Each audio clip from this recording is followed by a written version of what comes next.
우리가 새벽에 시편 말씀을 보고 있는데요. 시편에 나오는 다윗은 하나님 마음에 합한 사람이었습니다. 시편에 나오는 다윗은 하나님을 사랑하는 사람이었습니다. 여러분, 이 세상에도 하나님을 사랑하는 사람들이 너무나도 많이 있습니다. 그리고 교회를 위해서 충성했던 사람들도 많이 있습니다. 심지어는 하나님의 말씀을 지키기 위해서 자신의 생명을 내놓았던 사람들도 무지무지 많습니다. 여러분, 마틴 루터가 종교개혁을 하기 100년 전에 체코에는 얀 후스와 같은 사람이 있었습니다. 그는 그 마틴 루터가 종교개혁을 일으키기 이미 100년 전에 그는 종교개혁을 준비했던 사람입니다. 여러분, 그는 자신의 신앙 때문에 하형을 당했는데요. 여러분, 체코 수도 프라하에 있는 그의 동상에는 이런 글이 쓰여져 있습니다. 진리를 사랑하고 진리를 말하고 진리를 지키라. 여러분, 이 얀 후스와 같은 사람들은 너무나도 진리의 말씀을 사랑했던 사람입니다. 진리의 말씀을 사모했던 사람입니다. 그래서 이 진리의 말씀을 지키고 이 진리의 말씀을 수호하고자 바로 종교개혁자 마틴 루터와 같은 사람들이 바로 종교개혁을 일으켰습니다. 그리고 칼빈이나 쯔빙길르 같은 사람은 바로 이 스위스를 하나님의 거룩한 도성으로 만들기 위해서 자신이 가진 모든 역량을 다 바쳤다는 것을 우리가 알 수가 있습니다. 여러분, 종교개혁자들이 갖고 있던 공통점들이 있죠. 그들에게는 늘 삶의 표가 있었습니다. 여러분들도 하나님 앞에서 어떤 삶의 표를 가지고 있습니까? 여러분, 이 종교 지도자들은, 종교 개혁자들은 늘 하나님 앞에서라는 이런 삶의 표를 가지고 살았습니다. 여러분, 사실 이들에게도 고통이 있었고요, 어려움도 있었고, 수많은 핍박이 있었다는 겁니다. 그럼에도 불구하고 그들이 맡겨주신 사역들을 정말 감당할 수 있었던 이유는 무엇이냐면 자신은 항상 하나님 앞에서 그 표가 있었기 때문에, 그 하나님 앞에서라는 그 일이 있었기 때문에 그를 어떠한 상황 가운데서도 자신의 사명을 감당할 수가 있었다는 겁니다. 여러분, 우리가 잘 알듯이 하나님 앞에서라는 말은 바로 이 라틴어로 코람디오 이런 뜻을 가지고 있죠. 여러분, 이 코람디오, 하나님 앞에서 무슨 뜻일까요? 여러분, 이 말씀은 한마디로 말하면 바로 우리 삶의 우선순위를 바르게 정하라는 겁니다. 우리는 1년이 365일이죠. 이 365일, 이 시간의 우선순위를 무엇에 두고 살아가느냐, 이것이 너무나도 중요합니다. 내가 살아가는 삶의 인생, 여정, 가정 가운데 과연 나는 어떤 가치관을 가지고 어떤 가치관을 나의 삶의 우선순위를 두고 살아갈 것인가, 이것이 너무나도 중요하다는 겁니다. 여러분, 전 인류 인구가 약 80억이 넘는다고 이야기합니다. 여러분, 그 중에 80억이 넘는 사람들 중에 보면 특별한 사람들이 몇 명 있죠? 대다수는 특별한 사람이 아닙니다. 특별한 사람은 소수에 불과하다는 거예요. 근데 우리가 이 80억 명 중에 보면 어떻게 저런 사람은 저런 위대한 업적을 쌓을까? 어떻게 해서 저런 사람은 나와 다른 삶을 살아갈까? 우리는 그런 생각을 할 때가 참 많이 있습니다. 여러분, 사실 그런 사람이나 나나 별반 차이가 없다는 겁니다. 차이가 있다면 시간의 우선순위를 과연 어디에 두고 살아왔는가, 자신의 삶의 가치관을 어디에 두고 살아왔는가, 그 차이에 있을 뿐이라는 거죠. 여러분, 성경에 나오는 수많은 믿음의 사람들이 있죠. 그 믿음의 사람들은 과연 무엇에 최고의 가치관을 두고 살아왔을까요? 바로 항상 하나님 앞에서라는 그 가치관을 두고 살아왔다는 겁니다. 그럴 때 그 사람들은 어떠한 환난을 만나도 어떠한 고난을 만나도 흔들리지 않았다는 겁니다. 여러분, 다니엘 같은 사람은 어떤 사람이냐? 그는 사자굴에 들어가서도 그는 전혀 두려워하지 않았습니다. 왜요? 사자굴에 들어가서도 그는 항상 하나님 앞에서라는 그런 신앙적인 결단과 그런 신앙적인 확신이 있었기 때문입니다. 그래서 우리가 잘 알듯이 사자굴에 들어갔지만 오히려 우리가 그 그림을 보면 마치 사자하고 친구처럼 노는 그런 장면을 우리가 볼 수가 있는 겁니다. 여러분, 우리도 정말 종교 지도자와 같이 또는 우리가 믿음의 사람들 같이 늘 항상 하나님 앞에서라는 이런 그 시간적 관념, 가치관의 정립을 가지고 우리가 날마다 믿음으로 살아가야 된다는 겁니다. 여러분, 우리는 날마다 신앙생활을 하고 있는데요. 여러분, 신앙생활은 과연 무엇일까? 우리가 한번 깊이 생각해 볼 필요가 있습니다.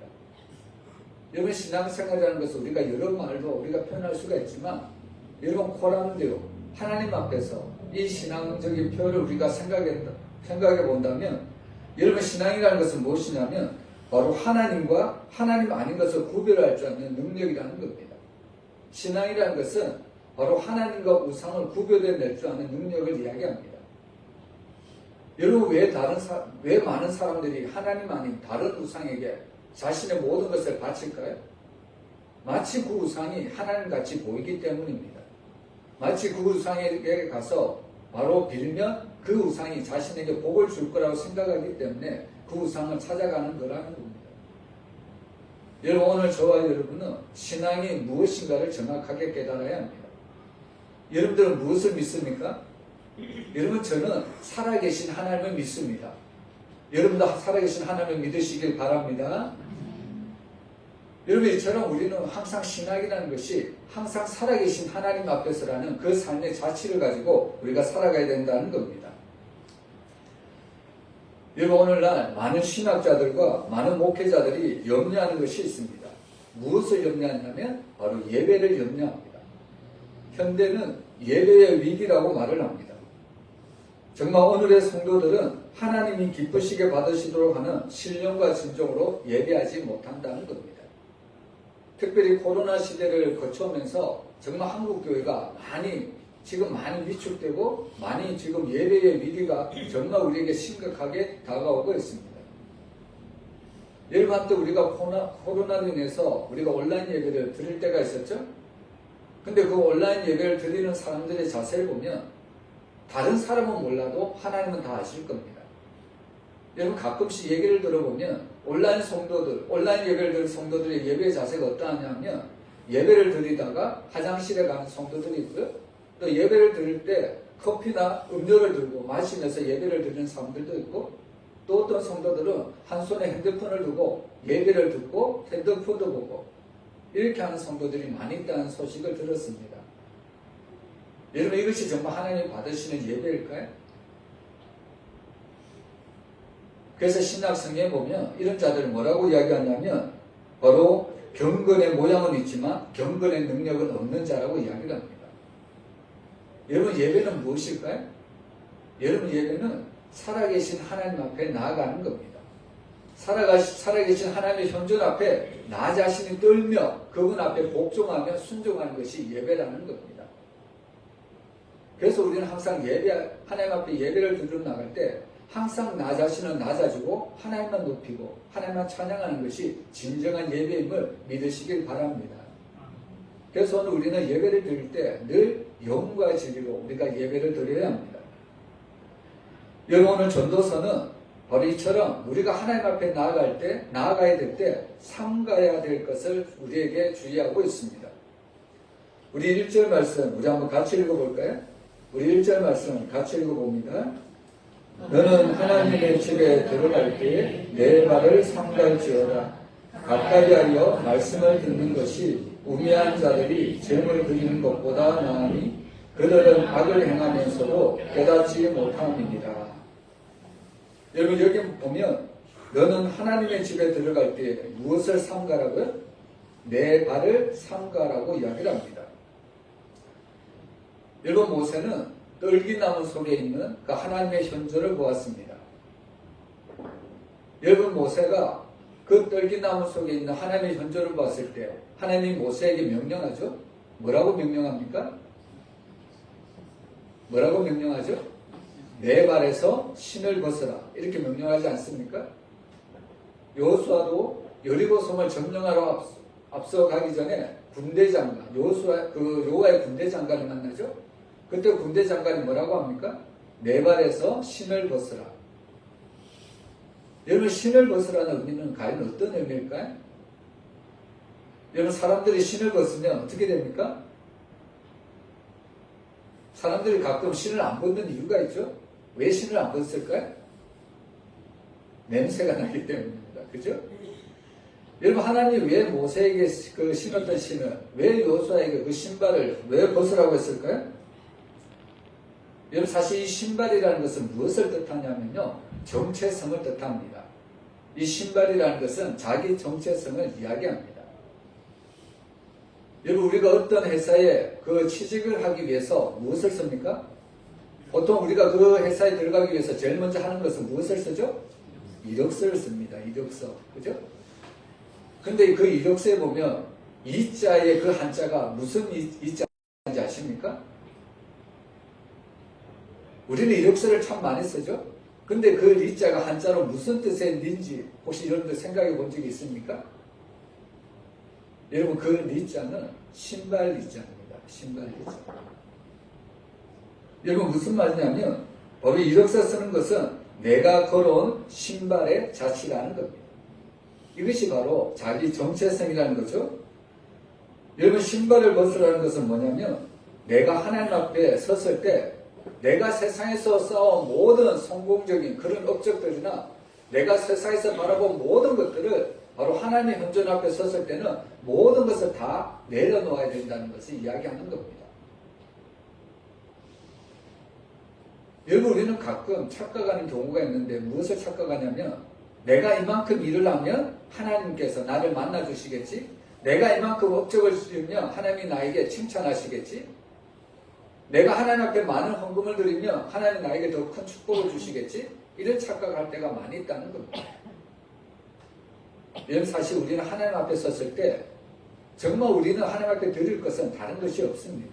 바로 나 자신밖에 드릴 것이 없다는 겁니다. 여러분, 한번 상상해 보세요. 여러분들 강약길을 걷고 있습니다. 40년 동안 강약길을 걷고 있어요. 근데 그 강약길에서 신발을 벗으라고 하나님이 명령하신다고 생각해 보세요. 그럼 여러분 어떻게 되겠습니까? 여러분, 신발을 벗으면 어떻게 될까요? 강야에서 뱀이 물 수도 있고요, 정갈이 물 수도 있고, 그리고 뭐 하여튼 기타 무서운 것들이 내 발을 물 수가 있다는 겁니다. 여러분, 뱀에 물리면, 정갈에 물리면 어떻게 될까요? 죽을 수도 있다는 거예요. 여러분, 왜 그런 상황 가운데서 하나님은 모세에게 신발을 벗으라고 이야기를 할까요? 여러분, 이것은 철저히 하나님만 의지하라는 이야기입니다. 여러분, 우리가 세상을 살아갈 때 우리는 때로는 하나님을 의지한다고 말을 하면서도 때로는 세상의 것들을 의지할 때가 참으로 많이 있습니다. 한편으로는 하나님을 모셔두고 또 한편으로는 다른 우상을 우리가 모셔둘 때가 많이 있다는 겁니다. 여러분, 현대인들에게 있어서 우상은 뭡니까? 여러분, 과거에는 하나님 다른 어떤 형상을 지은 것을 우리가 우상이라고 이야기하지만 현대인들의 우상은 뭘까요? 하나님 자리에 그 어떤 것을 대신하는 것이 바로 현대인의 우상이라는 겁니다. 대표적인 우상이 돈이라는 거죠. 물질이라는 거죠. 오늘 많은 사람들이 물질을 벌기 위해서 엄청난 노력을 하지 않습니까? 하나님 대신 물질만 있으면 나는 내 미래가 편안할 것이다. 내 미래가 평안하고 행복할 것이다. 그렇게 생각하는 사람들이 너무나도 많이 있다는 겁니다. 그런데 오늘 하나님은 모세가 신었던 신을 벗어버리라고 합니다. 신을 벗는다는 것은 나의 약점이 노출되는 겁니다. 나의 수치가 드러나는 겁니다. 그것은 곧 무엇을 얘기하냐면 이 세상에서 너를 도와주고 너를 붙들어주고 너에게 생명을 주는 것은 하나님밖에 없다는 이야기입니다. 여러분, 하나님만 붙잡으시기를 주의 이름으로 축원합니다. 그래서 오늘 우리가 이 출애굽기의 마지막 부분을 보면 하나님께서 모세에게 해막을 만들라고 명령하시고 그 해막이 완성이 되자 하나님께서 그 해막에 영광으로 가득 차 있다고 말씀을 하십니다. 여러분, 심지어 모세조차도 그 출애굽기 마지막에 보면 40장에 보면 그 영광스러운 그 영광이 압도되어서 그 해막에 들어가지 못합니다. 근데 놀라운 것은 출애굽기 40장이 끝나고요, 레위기 1장이 어떻게 시작됐냐면 하나님은 해막에서 모세를 부른다는 겁니다.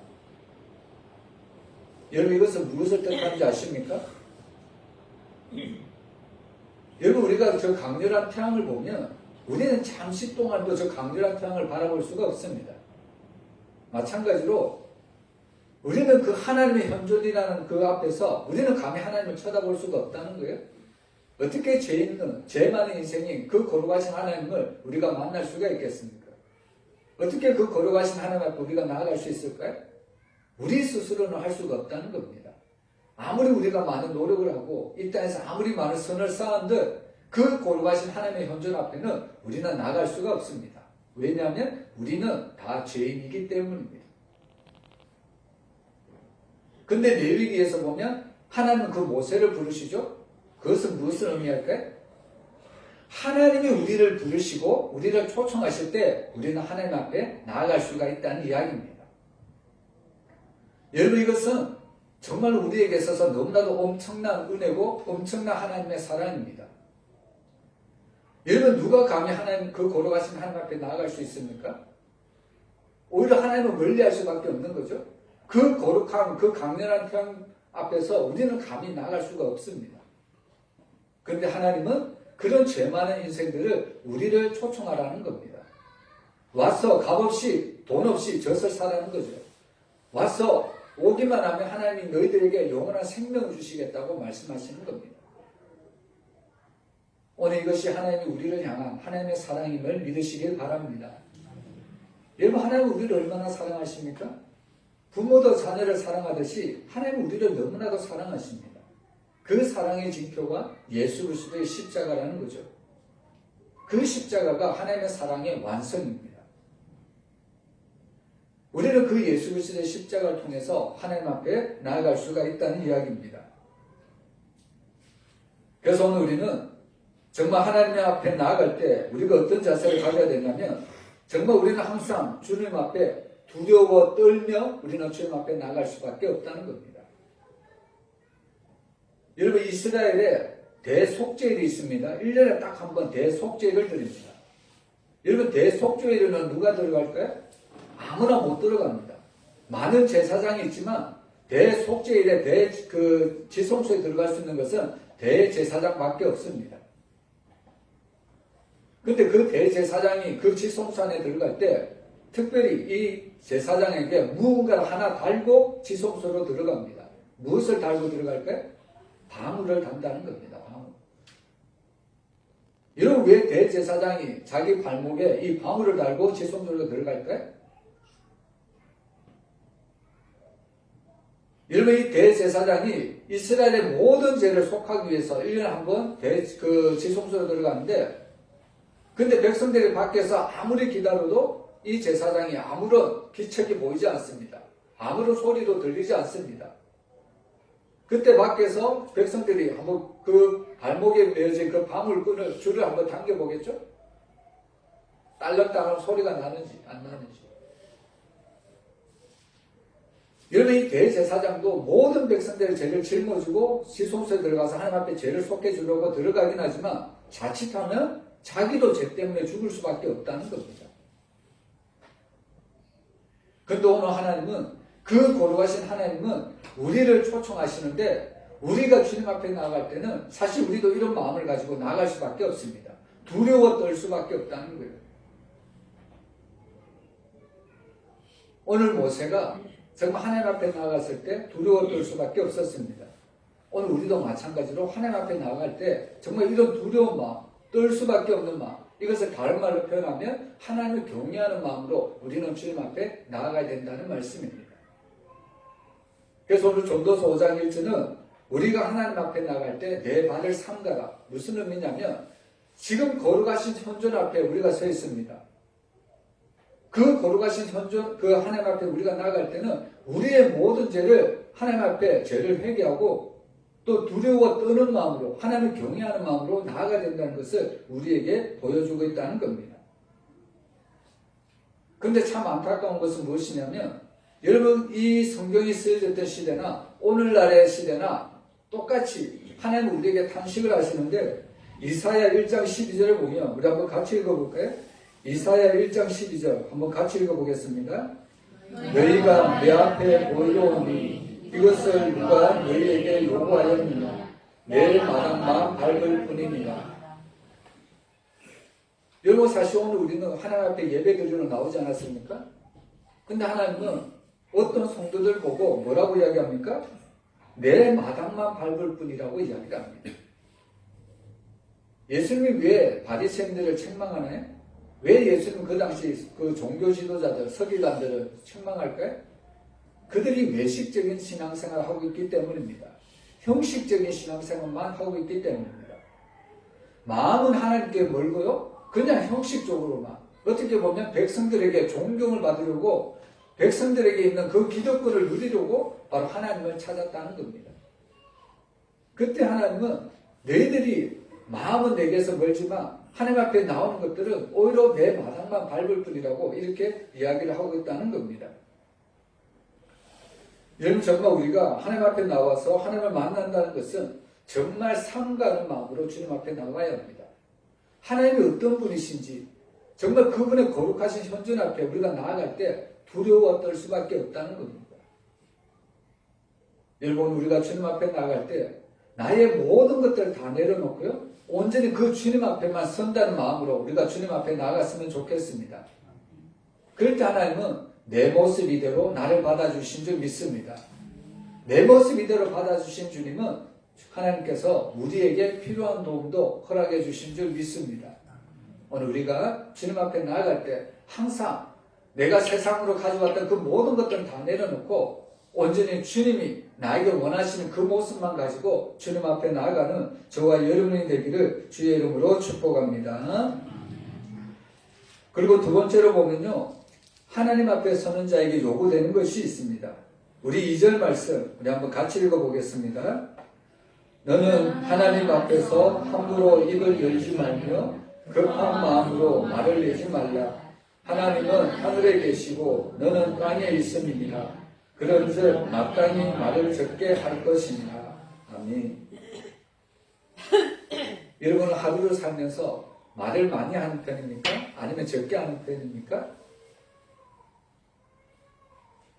여러분 아무리 말을 적게 하는 사람이라고 할지라도 만약에 그 사람이 정말 어떻게 보면 CCTV를 아침부터 밤자리에 누울 때까지 그가 한 말을 모두 다 CCTV에 찍어서 본다면 아마도 어마어마한 말을 참 많이 할 것이라고 저는 생각을 합니다. 아무리 말을 적게 하는 사람조차도 하루 동안 했던 말들을 자신이 찍은 영상을 보면 어마어마하게 말을 많이 할 겁니다. 근데 여러분 신앙인들은 말을 많이 할까요? 말을 적게 할까요? 여러분 신앙인들도 똑같이 말을 많이 합니다. 근데 신앙인들은 사람에게도 말을 많이 하지만 하나님께도 말을 많이 합니다. 여러분 신앙인이 하나님께 대해서 말을 많이 한다는 것은 무엇을 한다는 이야기일까요? 무엇을 많이 한다는 겁니까?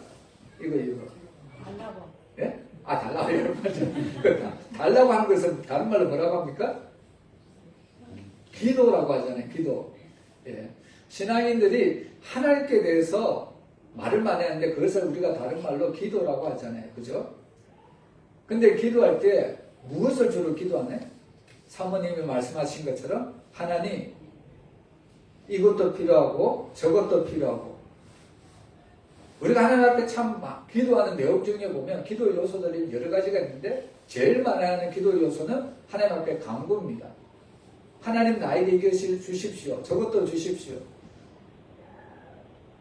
여러분 우리가 보통 쇼핑하러 갈 때, 백화점에 갈 때 우리는 보통 이제 현명한 주부들은 어떻게 하냐면 자기가 사야 될 것만 사기 위해서 충동 구매를 하지 않기 위해서 이런 일명 목록을 적어놓고 수첩에다 무엇을 살 것인가 이것만 딱 적어가지고 그것만 사는 것을 볼 수가 있습니다.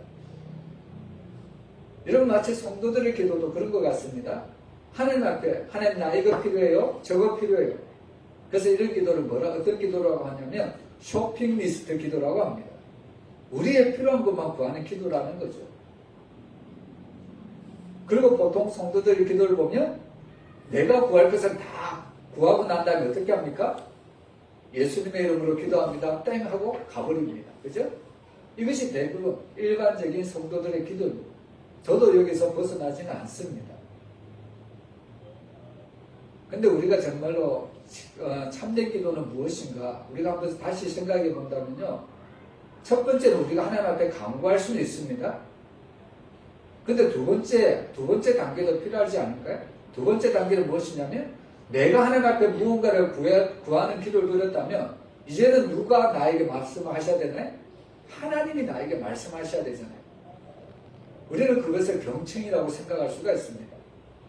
내가 이렇게 기도했다면 하나님이 이제 나에게 그 기도를 듣고 뭐라고 말씀하시는 그 시간이 있다는 거죠.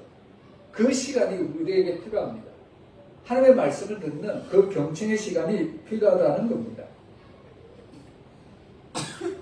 여러분 사실 우리는 우리의 것을 구하는 것도 중요하지만 더욱 중요한 것은 하나님이 나에게 어떤 말씀을 주시는가 그 말씀을 듣는 시간이 훨씬 더 중요합니다. 사실 내가 하나님 앞에 구하는 것은 없어도 되는 것들이거든요. 그죠? 사실 있어도 되고 없어도 되고 그런 것들이 훨씬 많습니다. 근데 반대로 하나님이 나에게 말씀하시는 것은 있어도 그만 없어도 그만일까요? 아니잖아요. 정말 하나님이 나에게 꼭 필요한 것들만 하나님은 말씀하신다 하는 겁니다. 근데 많은 성도들이 자신이 구할 것만 구하고 그냥 가버린다는 거죠. 얼마나 안타까웠습니까? 어떻게 보면 하나님은 자신이 구한 것 다음에 하나님이 이제 우리에게 말씀하시는 그 시간을 통해서 응답을 하시고 우리에게 더 좋은 것을 주시려고 하나님은 말씀하시는데 많은 성도들은 그것을 듣지도 않고 집으로 가버린다는 사실이죠. 여러분 때로는 우리가 하나님의 말씀을 들을 때 정말 우리는 아무것도 안 할 수도 있습니다. 어떻게 보면 너무 힘들어서 나의 삶이 너무나도 고난해서 정말 우리는 하나님 앞에 아뢰지도 못하는 그런 상황 가운데도 처할 때가 한두 번이 아니라는 거죠. 근데 중요한 것은 내가 하나님 앞에 기도할 때 나는 아무것도 하지 않는다 할지라도 가만히 앉아서 그 주님만 묵상하고 그 주님만 바라볼 때 주님은 나에게 조용히 다가오신다는 거죠.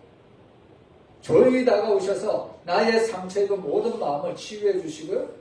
내가 환난을 당하고 고통을 당하는 모든 것들을 하나님께서는 하나씩 세밀하게 해결해 주시는 그 하나님의 음성을 우리가 들을 수가 있다는 이야기입니다.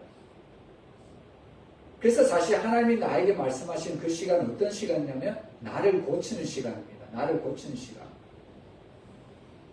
나는 욕심으로 하나님 앞에 아뢰지만 하나님이 나에게 말씀하신 시간은 나의 욕심을 내려놓는 시간이라는 거예요.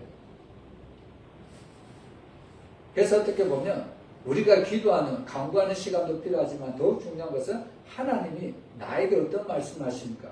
그 말씀을 듣는 시간이 훨씬 중요합니다. 그래서 항상 우리는 두 귀를 활짝 열고요. 하나님의 말씀하시는 그 말씀, 그 음성을 들어야 합니다. 여러분 그리고 또한 우리가 기도할 때에 이제 제일 마지막으로 우리가 예수님의 이름으로 기도합니다. 이렇게 기도를 마치죠. 여러분 우리는 흔히 이 기도를 어떻게 사용하냐면 기도를 마칠 때 우리는 예수님의 이름으로 기도합니다. 이렇게 기도를 마칠 때가 참 많이 있습니다. 근데 우리가 다시 한번 생각해 보면 왜 우리가 예수님의 이름으로 기도를 이제 마칠까? 이 기도의 마지막 의미는 무엇일까? 우리가 다시 한번 생각해 볼 필요가 있다는 겁니다. 여러분 우리가 예수님의 이름으로 기도한다는 것은 무슨 의미냐면 나의 이름으로 기도하라고 하는 말은 내가 지금 구하고 있는 것이 나의 이름으로 구해도 괜찮은지 생각해 보라는 의미입니다. 여러분 나는 실컷 하나님 앞에 내가 구할 것은 다 구하고 예수님의 이름으로 기도합니다. 하고 딱 마칩니다. 근데 사실 이 마지막 기도는 어떤 의미가 있냐면 내가 지금 하나님 앞에 구하고 있는 것이 과연 예수님의 이름으로 구해도 되는 것인지 합당한 것인지 다시 한번 생각해 보라는 의미입니다. 여러분 만약에 우리가 이런 것들을 다시 한번 깊이 생각해 본다면 우리는 앞으로 하나님 앞에 기도할 때, 간구할 때 허투루 우리가 기도하지 못합니다. 그죠? 정말 내가 구하는 것이 하나님의 뜻에 합당할까? 내가 구하는 것이 하나님께서 원하시는 것일까? 아니면 나의 욕심으로 내가 구하는 것이 아닐까? 우리는 다시 이렇게 생각할 수가 있는 거죠. 그래서 정말 우리들의 기도가 어떤 기도가 되어야 되냐면 하늘에서 뜻이 이루어진 것처럼 땅에서도 이루어지기를 원하는 그런 기도를 우리가 날마다 드려야 합니다. 여러분 날마다 여러분들이 구하는 기도가 하나님의 뜻에 부합된 그런 기도가 되기를 주의 이름으로 축복합니다. 그래서 오늘 전도자는 항상 우리에게 조심을 해야 될 것이 무엇이냐면 말을 조심해야 된다고 이야기를 합니다. 여러분 3절에 보면 걱정이 많으면 꿈이 생기고 말이 많으면 우매한 자의 소리가 나타난다고 이야기를 하죠. 유대인들은 말을 하기 전에 거쳐야 될 3가지 한급문이 있다고 이야기를 합니다. 자신의 입에서 말이 나오기 전에 꼭 거쳐야 될 한급문이 3가지 있다고 말을 합니다. 첫 번째 문은 뭐냐면 이 말은 꼭 필요한 말인가? 이것을 내가 한번 생각해보고 입 밖으로 내라는 거죠. 여러분 우리가 하루 동안 수많은 말을 내뱉지만 사실 정말 필요한 말을 내뱉는 것은 과연 얼마만큼 될까요? 한 1%는 될까요? 5%는 될까요? 사실 필요한 말보다는 우리는 필요 없는 말을 더 할 때가 훨씬 많다는 거죠. 그래서 항상 우리는 말 조심을 해야 된다는 겁니다. 그리고 우리가 말을 할 때 두 번째는 무엇이 중요하냐면 이 말은 진실한 말인가? 이것을 생각해야 된다고 말합니다. 여러분 오늘날 세상 어떻습니까? 진실의 말이 왜곡되죠? 그리고 왜곡된 말이 진실처럼 들려지는 것이 오늘날 이 세상입니다. 여러분 거짓말은 하나님 앞에 큰 죄라는 것을 우리가 잊어서는 안 됩니다. 여러분 왜 우리에게 죄가 들어왔나요? 그것은 바로 사단의 거짓말에 아담과 하와가 속아 넘어갔기 때문입니다. 또한 아나니아와 삽비라가 거짓말을 한 이유가 무엇입니까? 결국에 그 거짓말 때문에 아나니아와 삽비라는 하나님을 속였다는 것 때문에 그들을 죽임을 당했다는 겁니다. 여러분 우리가 세상에서 말을 할 때도 이 말이 진실한 말인가 우리가 꼭 기억을 해야 합니다. 거짓말을 퍼뜨리지 말아야 된다는 거죠. 여러분 설령 다른 사람이 나에게 어떤 나쁜 말을 전달을 했다 할지라도 나한테 그 나쁜 말이 전달되어 오면 나는 이 말을 퍼뜨리는 것이 아니라 나에게서 이 말이 딱 끊어질 수 있도록 단절시켜야 된다는 이야기입니다. 그래서 우리는 항상 말을 할 때 이 말이 진실한 말인가 거짓말을 하나라도 우리는 퍼뜨리지 말아야 된다는 겁니다. 그리고 세 번째로 마지막으로 우리가 말을 할 때 이 말은 친절한 말인가 우리가 늘 생각해 봐야 합니다. 다르게 얘기하면 이 말이 다른 사람을 살리는 말인가 우리가 이것을 기억을 해야 된다는 겁니다. 아무리 좋은 말이라고 해도요 저 사람에게 이 말을 했을 때 저 사람이 그 말에 충고를 받지 않고 오히려 저 사람을 죽여버린다면 아무리 좋은 말이라도 그 말을 해서는 안 된다는 겁니다. 그래서 우리의 말은 오전 예배 때도 드렸지만 우리의 말은 창조의 능력이 있습니다. 우리의 말 한마디로 다른 사람을 죽이기도 하고요 다른 사람을 살리기도 한다는 이야기입니다. 여러분 예수님은 시몬 베드로를 부르시죠? 여러분 예수님이 시몬 베드로를 부를 때 만약에 너는 참 부족하구나 이렇게 시몬 베드로를 불렀다면 아마도 시몬 베드로는 예수님을 따라가지 않았을 겁니다. 근데 예수님은 시몬 베드로를 부르면서 어떻게 이야기합니까? 나는 내 속에 있는 반석을 보았다고 이야기를 합니다. 그래서 베드로에게 이름을 붙여주죠. 걔가 반석이라는 이름을 붙여주었다는 겁니다. 여러분 이처럼 말 한마디 때문에 사람을 살릴 수도 있고요 죽일 수도 있습니다. 여러분 예수님은 사람을 부를 때 그 사람을 살리시려고 부르시는 것을 믿으시길 바랍니다. 때로는 수로보니게 여인처럼 예수님이 어떻게 보면 세상적으로 보면 우리가 독서를 퍼붓는 것 같지만 사실은 예수님이 그 말을 통해서 그 여인을 살려내려고 그 여인의 믿음을 테스트하려고 했던 것을 우리가 다 알 수 있는 거 아닙니까? 여러분 우리에게도 정말 우리에게 주어진 수많은 말이 있지만 이 말이 사람을 살리는 말인가 사람을 죽이는 말인가 항상 우리의 말을 조심을 해야 된다는 겁니다. 그래서 유대인들은 바로 첫 번째는 이 말이 꼭 필요한 말인가 두 번째로 이 말은 진실한 말인가 마지막으로 이 말은 친절한 말인가 이것을 생각하면서 말 조심을 했다는 겁니다. 그리고 또한 오늘 전도자는 네 번째로 4절에 보면 이런 말씀을 합니다. 우리 4절 말씀 우리 한번 같이 읽어보겠습니다. 내가 하나님께 소원하였거든 갚기를 더디게 하지 말라. 하나님은 우매한 자들을 기뻐하지 아니하시나니 소원한 것을 갚으라. 여러분 성도들 중에는 때로는 하나님 앞에 소원을 합니다. 여러분 소원하는 이유가 뭘까요? 여러분 대부분 소원하는 이유는 무엇이냐면 바라는 게 있기 때문입니다. 바라는 게 있기 때문에. 하나님 만약에 나의 요구를 들어주시면, 나의 기도를 응답해 주시면 나는 하나님 앞에 앞으로 이렇게 살겠습니다. 뭔가 하나님 앞에 요구사항이 있기 때문에 소원을 한다는 겁니다. 근데 문제는 뭘까요? 화장실 들어갈 때하고 나올 때 마음이 다른 것처럼 하나님께서 나의 요구, 나의 소원을 들어주셨습니다. 그때 사람의 마음에 어떤 마음이 들까요?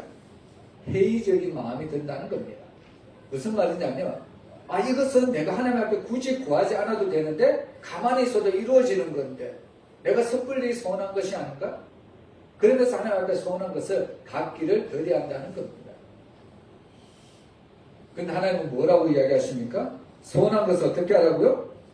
반드시 하나님은 그 소원한 것을 바로 갚으라고 이야기를 합니다. 갚기를 더디게 하지 말라는 거죠. 여러분 하나님은 뭔가 부족해서 소원한 것을 갚으라고 하시는 분이 아닙니다. 뭔가 인간이 소원한 것을 하나님 앞에 드려야만 하나님께서 그 부족한 것이 채워지기 때문에 소원한 것을 갚으라고 이런 이야기를 하는 것이 아닙니다. 왜 소원한 것을 갚으라고 이야기할까요? 그것은 바로 소원한 사람을 위해서라는 겁니다. 여러분 항상 우리의 영혼은 하나님 앞에 서 있습니다. 근데 우리의 영혼이 하나님 앞에 나가야 되는데 뭔가 그 중에 하나님 앞에 나가야 될 그 영혼이 뭔가 어떤 물질적이라든지 어떤 조건 때문에 그 영혼이 단절되어 버린다면 그것만큼 그 영혼이 힘든 일을 겪을 수밖에 없다는 이야기입니다. 여러분 왜 하나님이 우리에게 소원한 것을 갚으라고 말씀하실까요? 그것은 바로 우리의 영혼을 위해서라는 겁니다. 하나님 앞에 나가는데 거침돌이, 걸림돌이 없도록 너가 하나님 앞에 소원한 것을 반드시 갚으라는 이야기입니다. 우리가 하나님 앞에 무언가 드려야만 하나님께서 채워지기 때문에 그것 때문에 아니라 바로 우리 때문에, 우리의 영혼 때문에 하나님 앞에 나가는데 걸림돌이 없도록 바로 우리가 소원한 것들을 바로 갚으라는 겁니다. 여러분 사람들도 그렇지 않습니까? 내가 뭔가 다른 사람들과 약속을 했는데 근데 그 약속을 지키지 않으면 내 마음속에 무엇의 찔림이 있습니까? 양심의 찔림이 있다는 거죠. 뭔가 그 사람을 보면 조금은 피하고 싶고 두려워하고 그 사람을 자꾸 멀리하려고 합니다. 이것이 사람의 마음이지 않습니까? 여러분 우리의 영혼도 마찬가지입니다. 하나님과 나와의 약속을 했는데 그 약속을 사람이 깨버리면 뭔가 우리는 하나님 앞에 나가기를 주저합니다. 뭔가 걸림돌이 있다는 거예요.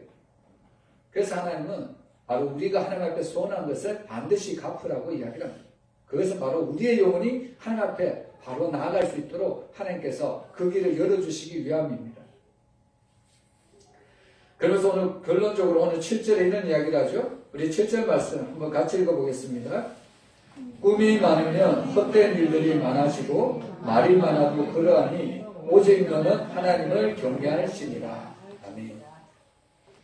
여러분 오늘 전도서는 하나님 앞에 나아가는 자들에게 여러 가지 삶의 자세를 보여주는데 마지막에 결론적으로 하나님 앞에 나아가는 자는 하나님을 경외하며 나아가야 된다고 말씀합니다. 우리가 흔히 하나님을 경외하라는 말씀에 대해서 거창하게 생각하는 경우가 많이 있습니다. 여러분 우리가 어떻게 하면 하나님을 경외하는 삶을 살아갈까요?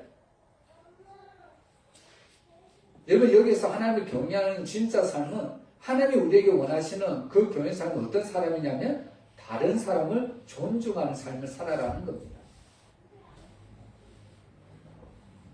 여러분 다른 사람을 무시하면서 하나님만 경외한다. 이것은 하나님을 경외하는 삶이 아니라는 겁니다. 예수님이 뭐라고 말씀하세요? 지극히 작은 소자에게 한 것이 나에게 한 것이라고 말씀하시죠? 여러분 경외라는 것은 우리가 정말로 하나님을 경외한다는 것은 무슨 의미냐면 지극히 작은 자에게 바로 하나님의 마음으로 다가가는 것. 지극히 작은 자를 사랑하고 섬기는 것이 곧 하나님을 섬기는 것이라고 이야기를 하는 겁니다. 그래서 사실 우리는 하나님 앞에 나갈 때 오늘 전도자는 여러 가지 이제 우리가 삼가야 될 것에 말씀을 많이 하는데 이 말씀의 결론은 무엇이냐면 우리가 하나님을 경외하듯이 마찬가지로 우리 옆에 있는 이웃들, 우리가 관계하는 모든 사람들을 하나님과 같이 그들을 섬기며 그들을 사랑하고 그들을 품어줄 것을 말씀을 하고 있습니다. 왜냐하면 그 모든 사람들의 속에는 하나님의 형상이 있기 때문에 그렇습니다. 여러분, 우리가 이 세상을 살아갈 때 정말 우리는 지극히 작은 자에게 한 것이 곧 하나님께 한 것이라고 그 말씀을 우리가 늘 기억을 해야 합니다. 이것이 정말 진정 하나님을 경외하는 삶이라는 겁니다. 여러분, 우리는 전도자의 삶을 그 말씀을 통해서 우리가 하나님 앞에 나갈 때 과연 어떤 삶을 살아가야 될 것인가 우리가 여러 가지로 들었죠. 가장 중요한 것은 하나님 앞에 나아갈 때 하나님을 경외하는 자세로 나가야 합니다. 그리고 이 하나님을 경외하는 자세는 바로 내 옆에 있는 자들을 사랑하고 섬기고 따뜻하게 대하는 것이 바로 하나님께 한 것이라는 것을 우리에게 말씀해 줍니다. 우리 사랑하는 모든 성도들이 바로 하나님을 경외하는 것과 같이 내 옆에 있는 사람들을 경외하고 따뜻하게 품어주고 사랑함으로써 정말 우리에게 주어진 모든 삶들을 하나님께 영광을 돌리는 그런 삶을 살아가시기를 주의 이름으로 축원합니다. 기도하겠습니다.